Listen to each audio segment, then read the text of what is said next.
Hey guys, and welcome to this week's episode of What's Up Weekly. I'm Elizabeth Pace. And I'm Molly Jurasek. This week we'll be talking Little 500 plans. And the student who started the Amy Poehler petition is here in studio with us to tell us his mission. And first, let's get started with our trending topics. Now, the popular and controversial song Blurred Lines is facing a copyright lawsuit by Marvin Gaye's family.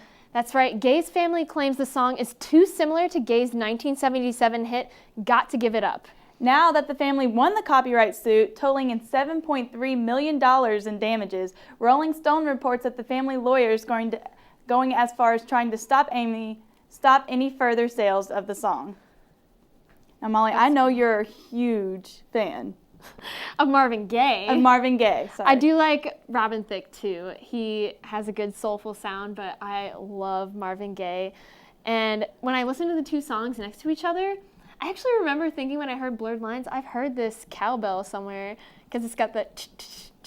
I didn't actually connect them first. I don't know if it's just because of the gap in between time, but when I heard about this and then listened back to the song, the intro to Gotta Give It Up is almost exactly like it in my opinion. Yeah, if you listen to it close, I think Got to Give It Up's just a little bit slower, and it's kind of got that same bass beat and the cowbell thing going on as Blurred Lines. Yeah, and obviously close enough to win $7.3 million in damages. People are always digging for money. Yeah, you're right. So I guess we'll see what happens with that. Moving on from that, our Little 5 concert tickets for Big Sean go on sale this week, March 12th. The concert's at IU Auditorium on April 21st. Students get ticket prices range from $45 to $75. And some of Big Sean's big songs include I Don't Bleep With You, Right There with Ariana Grande, and Blessings. Now, are you going to go see him? Are you a fan? I love Big Sean, but, you know, as a student, they are a little bit pricey, and it is at the auditorium. I wish it could be at Assembly Hall, but I'm sure the reason it's not is because they are trying to renovate it after the season's over. So I'm not sure. It kind of depends how much money I spend on spring break. That's true. I'm secretly hoping he brings his girlfriend, Ariana Grande, because I'm a huge fan. Yeah, I think some of our producers are too. Yeah. We're officially kicking off that time of year in only a few short weeks, by the way. Yep, I'm excited to say that March 20th is the first official day of spring. And for anyone who's staying in town for spring break, you'll get the chance to enjoy the warm weather too. Now, Molly, are you staying in town or are you going somewhere for spring break? Well, for the first time in a long time, I will actually be on a spring break trip. I'm actually taking a class where we're traveling to Europe for the week. So I will be in London, Paris, and Normandy. That's through the journalism school. Wow, that's exciting. Yeah, are you going to be doing anything? I'm actually going to Florida with my cousin and a few friends just for the week, just to kind of hang out. So I think it's going to be a lot of fun. I'm excited for it. Can you bring me back a tan? Because it's going to be raining in London, I'm pretty sure. Oh, gosh.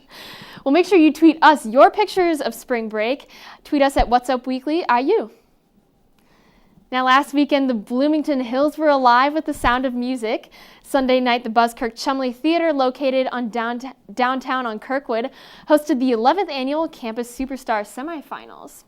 The singing competition featuring students from colleges all over Indiana was brought to IU by the Helen G. Simon Hillel Center in 2004.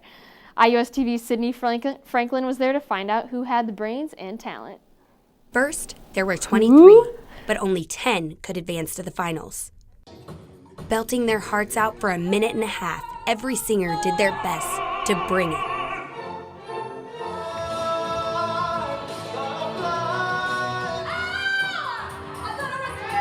MC and IU senior Adam Davis asked each contestant a question after their song, giving them a chance to show off their personality. That's beautiful. The judges, all experts in music and entertainment, would compliment. Your voice is perfect, and you are incredible. They were given 20 minutes at the end of the show to decide who would move on. Among the last 10 standing was Brandy Carruthers, an IU law student who sang Aretha Franklin's Until You Come Back to Me. It's very exciting. Again, it's very surprising.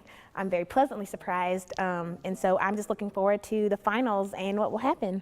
Brandy and the other 9 finalists will advance to the final show in Indianapolis, where only one will win the title of Campus Superstar 2015. For IUS TV, I'm Sydney Franklin. The final show will be at the Indianapolis Museum of Art on Sunday, April 19th, where the winner will receive $5,000 in cash. So long, farewell, I'll be to say goodbye. Molly's graduating and she's leaving us next year. So join me as my new co-host of What's Up Weekly to find out all the information on Facebook at IUSTV News. Hey everyone, welcome to our special in-studio guest segment this week. I'm here with David Cohen, who is a junior here at IU. He started the Amy Poehler 2016 commencement speaker petition on change.org, and we're really happy to have you here, David. Welcome. Thank you for having me. So I hope everybody has seen the change.org petition that you created asking Amy Poehler to come speak at commencement for the 2016 graduating class, so not this year. We did feature it in our show a few weeks ago, so hopefully people saw that, but in case they didn't, can you just explain what it is really fast?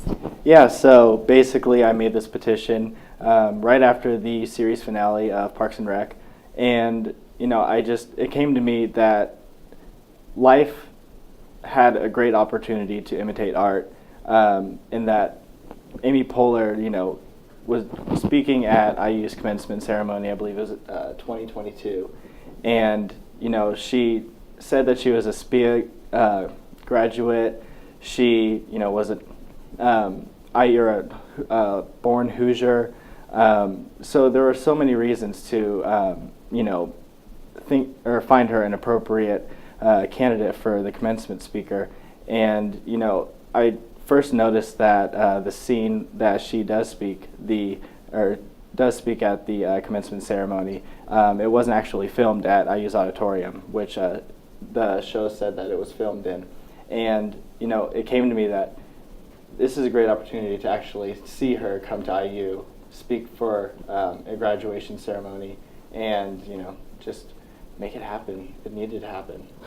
Yeah, I mean, certainly it couldn't be too far off. We've had Glenn Coase here, Meryl Streep, maybe not as commencement speakers, but as visitors to our campus. Mm-hmm. So tell me a little bit more about yourself. Where are you from, and what's your background?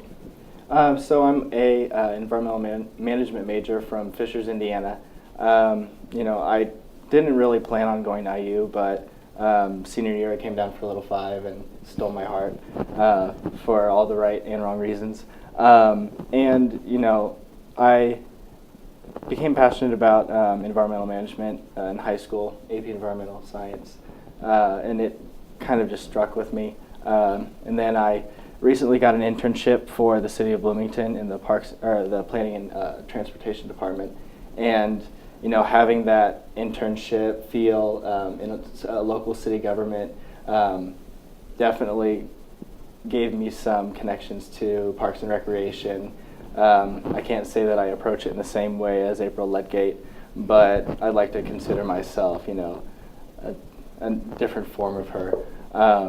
And it is true that city government in Bloomington resembles that of Parks and Recreation pretty well. Absolutely. We could be a Joan Calmezzo, Tom Haverford duo right now, even. Exactly. I've been wanting to say Joni all day, but Yeah, I think that's really cool that you work for the city and you kind of see the little humor in your day-to-day life through the show, and you're really bringing Parks and Recreation to life here at IU. Now, when you went into the petition and made it, what was your thought process about the amount of people you wanted to sign it? Did you actually think it was going to catch fire? Did you want to take it to actual administration? Tell me more about that. Yeah, so, I obviously went directly to change.org because it has a history of being really effective in making change, making things happen, just simply through, citizen action or activism. And so I kind of just made the petition thinking, this could go one of a million ways, and I wasn't really expecting for there to be a lot of hoopla about it, a lot of attention, but I just did it for the heck of it, for the fun, and I had a friend ask me to take my Twitter off of private just so that I could, or just so that she could retweet my tweet about it. And I put it on Facebook saying, I'm that guy that made the petition, getting Amy Poehler to come. And I was really surprised that there weren't other petitions that were started, because I honestly thought that it was an idea that a lot of people might have come up with. But, immediately people started talking about it, created a buzz. caught some traction, and before I knew it, within a day we had 1,000 signatures. Right now we're at 2,608, I believe, give or take. And I'm just really thankful that an idea that I had was caught on by the Hoosier community, and people have similar feelings as me to make it happen. Now, you mentioned earlier to me that you also got some criticism about it, which kind of surprised me. Tell me what people were saying on the other end. Yeah, so, obviously nothing is 100% favorable or popular by the public.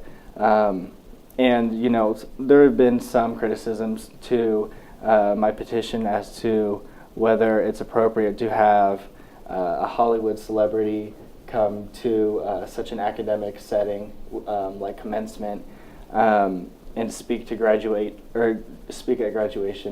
And I honestly think that it's much more than just Amy Poehler being a celebrity.